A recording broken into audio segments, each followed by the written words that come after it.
আসসালামু আলাইকুম। আজকে আমি দেখাবো কাঁটাবিহীন সাগরের মলা মাছ কিভাবে রান্না করবেন। তো এখানে সাগরের মলা মাছ নিয়েছি আমি ০.৫ কেজি। এখন মাছের কাঁটাটা কিভাবে ছাড়িয়ে নিব? দেখুন এখানে আমি মাছের কাঁটা ছাড়িয়ে নিয়েছি। এইভাবে কিন্তু মাছের কাঁটা ছাড়িয়ে রান্না করলে ছোট, ছোট বাচ্চাদেরকেও কিন্তু আমরা এই মাছটা খাওয়াতে পারি। এই ছোট মাছে কিন্তু ভিটামিনে ভরপুর। তো ছোট বাচ্চাদেরকে খাওয়ানোর জন্য আমরা মাছের কাঁটাটা ১ম এ মাছের মাথাটা কেটে নিব। এরপরে হাতের সাহায্যে এভাবে আস্তে, আস্তে করে টান দিলেই কিন্তু কাঁটাটা একদম আ বাহির হয়ে আসবে। তো এইভাবে ছোট মাছ কিন্তু খাওয়ানো যায়। ছোট, ছোট বাচ্চাদেরকেও কিন্তু এভাবে খাওয়াতে পারবেন। আর বড়রা তো কিন্তু অনায়াসে খেতেই পারবেন।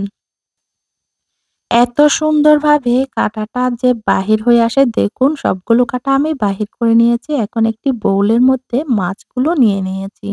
এখন এক ফালি লেবুর রস দিয়ে দিচ্ছি আর দিয়ে দিব হলুদের গুঁড়ো।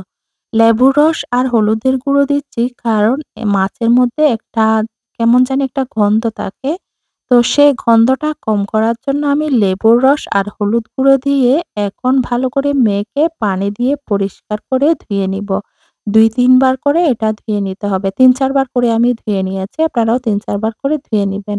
দেখবেন মাছগুলো একদম পরিষ্কার হয়ে গেছে। এখন একটি সসপ্যানে দিয়ে দিচ্ছি ৩ টেবিল চামচ তেল।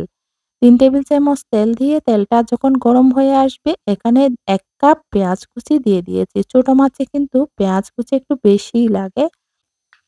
দেখবেন পেঁয়াজ একটু বেশি করে দিলে খেতে ভালো লাগে। এখন দিয়ে দিচ্ছি ১ টেবিল চামচ কাশ্মীরি লাল মরিচের গুঁড়ো, ১/২ চা চামচ হলুদ গুঁড়ো, ১ চা চামচ ধনিয়া গুঁড়া, ১/২ চা চামচ লবণ, ১/২ চা চামচেরও কম এখানে আমি কারি মসলার গুঁড়ো দিয়েছি।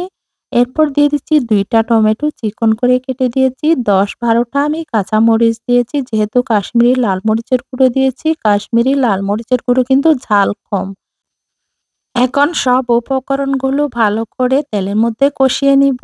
তেলের মধ্যে ভালো করে কষিয়ে নিচ্ছি যাতে টমেটো থেকে যে পানিটা বাহির হবে ওটা দিয়ে ভালোভাবে মসলাটা কষানো হয়ে যায়।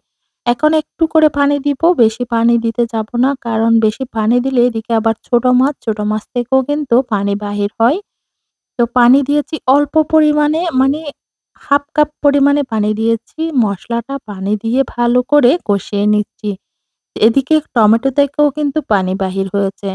মসলাটা কষানোর পর এরপর দিয়ে দিয়েছি ছোট মাছগুলো। এখানে মাছের মধ্যে কিন্তু একটা কাঁটাও নাই।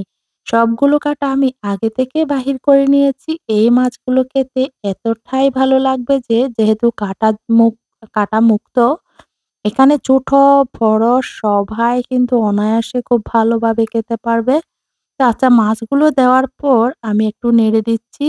আপনারা খেয়াল রাখবেন মাছ দেওয়ার সাথে সাথেই কিন্তু নেড়ে দিতে হবে। এরপরে নাড়লে কিন্তু মাছ ভেঙে যায়। আর কিন্তু স্প্যাচুলা দিয়ে নাড়ানো যাবে না। এখন ঢাকনা ডেকে আমি ৫-৭ মিনিট মতো রান্না করেছি। এরপরে আ পাতিলের হাতুড়ি ধরে একটু নেড়ে দিবেন।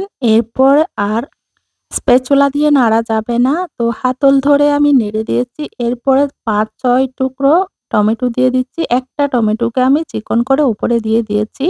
এখন দিয়ে দিচ্ছি ধনিয়া পাতা। যেহেতু এখন ধনিয়া পাতার ভরপুর মৌসুম। ধনিয়া পাতা না দিলেই কিন্তু ফ্লেভারটা সুন্দর আসে না। তবে এখন যেহেতু ধনিয়া পাতার সিজন সব তরকারিতেই কিন্তু আমরা ধনিয়া পাতা খাই। তো ধনিয়া পাতা দিলে কিন্তু আলাদা একটা ফ্লেভার আসে। এখন ঢাকনা ডেকে আরো ২-৩ মিনিট মতো চুলার আঁচ একদম কমিয়ে রান্না করেছি। তো এভাবে ছোট মাছ রান্না করে কাঁটাবিহীন ছোট মাছ রান্না করে আপনারা ছোট বাচ্চাদেরকেও খাওয়াতে পারবেন, বৃদ্ধ থেকে ছোট সবাই খেতে পারবেন। এভাবে রান্না করে খেয়ে দেখবেন এতটাই টেস্ট হয় বলার মতো না।